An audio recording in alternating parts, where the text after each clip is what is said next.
Smart home fans, this is the new Aqara M3 hub. You might be thinking, why should I care about this hub? Hubs are boring. Well, I agree, hubs are boring, but the cool devices that you hook up to them are often more reliable than Wi-Fi devices. Now, the M3 hub is not your typical hub.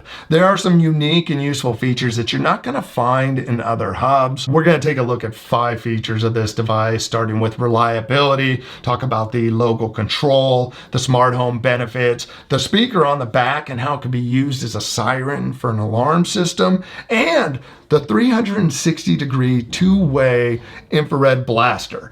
This gives you some other features that other infrared blasters won't. So let's dive into this. But first, this video is sponsored by Aqara. I've been working with them and using their stuff for a while now. I've found that their stuff is very reliable, and I love that it works with all the assistants. Most affordable devices don't work with Apple Home. Now, if you're not familiar with Aqara, they have a whole ecosystem of smart devices. They pretty much have all the different smart devices you'd want inside, from cameras, sensors, doorbell, locks. They even added some new lighting recently. When I buy devices, I try to get as many from the same company as possible. And the big reason why is that I find it's just more reliable when devices come from the same company, and you tend to get more automation options within their apps. And you'll find with Aqara, there are so many different automations you can use within the Aqara app. I'll put links to this hub and other Aqara devices along with some videos down in the description.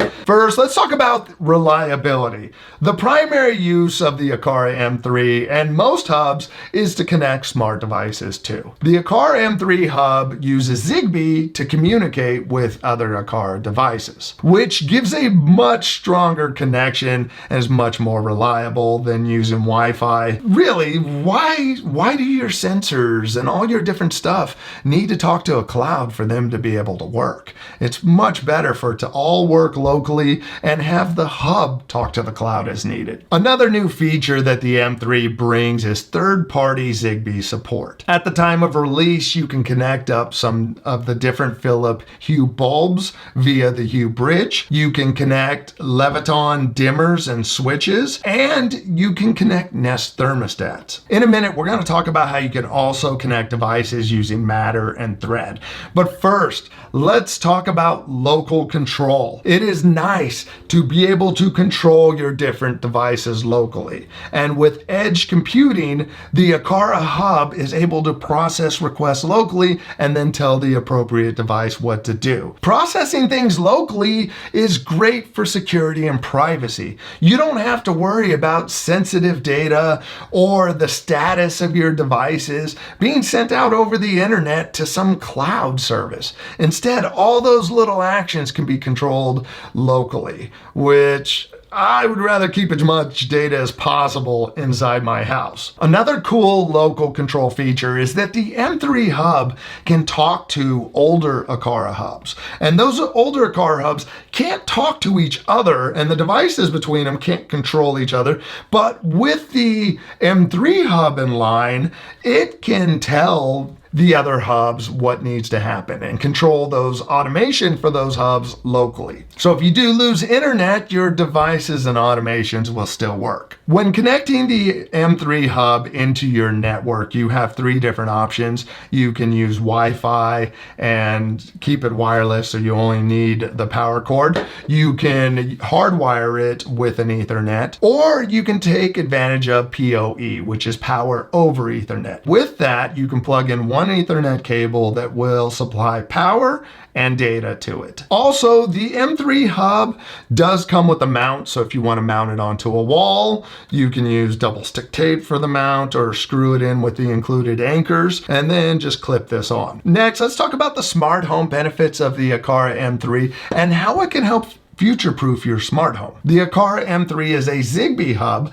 but it's also a Matter controller and Thread border router, which if you're a HomePod user, the HomePods already have both of those included with them, so you can connect Matter devices and Thread devices now. But if you're an Amazon or Google user, there's only certain devices that have that Matter controller and Thread border router. With the M3 hub, you can have a house full of the cheapest Echo you can buy, the Echo Pop, and still take advantage of Matter and Thread devices. A great feature about the M3 hub is that you can connect all your older Aqara devices. So those Zigbee sensors become Matter supported sensors just because of the hub. I like that you don't have to go out and buy all new devices or sensors to get Matter support. You can keep using the stuff you paid for and get all the latest smart home features still. Next, let's talk about the Thread border router.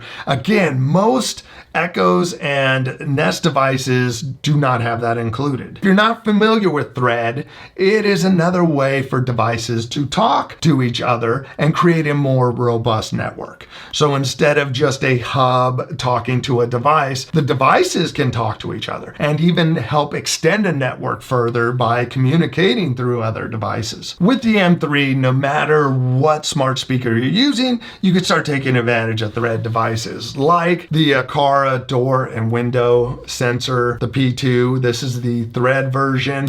There's also a new motion sensor. This is the P2 motion and light sensor. So you can actually use this to trigger automations based on how much light is in the room, not just on motion. Now, what's cool about both of these Thread devices paired up with the M3 is that you can adjust the sensitivity of them.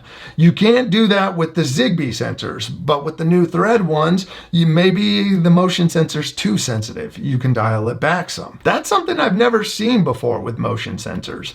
And that sensitivity adjustment could come in handy for this next feature, and that's using the M3 in a security system. You can set this up as part of a DIY self-monitoring alarm system.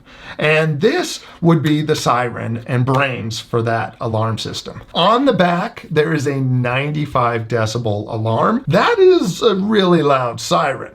Now, the way this works is you would pair up your door and window sensors. You put these and cover all your doors and windows. Then you put the motion sensor inside. If any motion's detected or any of the doors or windows are open, an alarm will go off. You'll hear the siren going off in the house, and you'll get a notification on your phone. And if you go and use other Aqara devices like the cameras, you can check right in and see what's happening. I like how you can use the Aqara sensors for other uses, but then have them work in to create a DIY alarm system that doesn't require you to pay for professional monitoring or any cloud services. I also like that you can pair the water sensors. If for some reason you have any kind of flood in the house, the alarm, the siren will go off and you'll get a notification on your phone letting you know you got a water leak. Next, let's talk about a feature you're not going to find in other devices that have infrared blasters.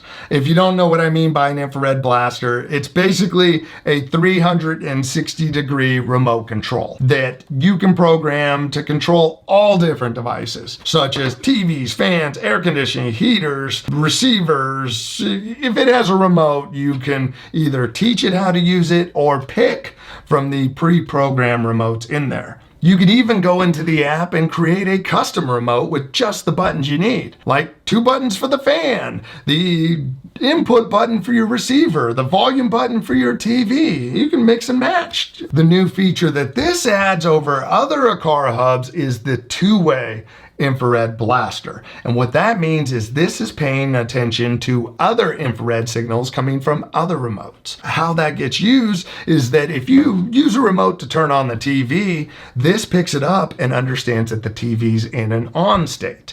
And if you use another remote to turn on the ceiling fan, this will know that the ceiling fan is on and is set to level 3. Now this is able to keep track and incorporate the status of your non-smart devices into automations. Typically, you would need to have a smart TV that can connect up to your smart assistant so your assistant would know whether your TV's on or off or which input it's on. Not with this. It's following along with you using your remote. With Matter, IR-controlled air conditioners can be exposed to third-party apps such as Apple Home, Amazon Alexa, and Google Home. You can use a temperature and humidity sensor to trigger automations that will control the air conditioner. Having that IR blaster is something to think about when placing this. You could put it in a closet and just out of the way somewhere, but if you pick a good spot in the living room, you can have it control the TV, the receiver, the Blu-ray player, turn on a fan, control a remote device, all kinds of stuff. You can see here the list of different devices you control is huge. And if your device isn't there, you just teach it your remote. See, this isn't your typical hub. It's not just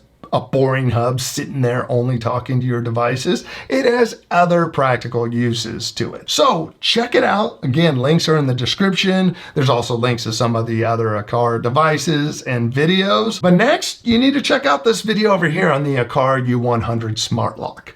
My family loves this. They use the fingerprint sensor all the time, and now no one has to carry keys around. So go check it out. I'll see you over there. Thanks for watching. Bye.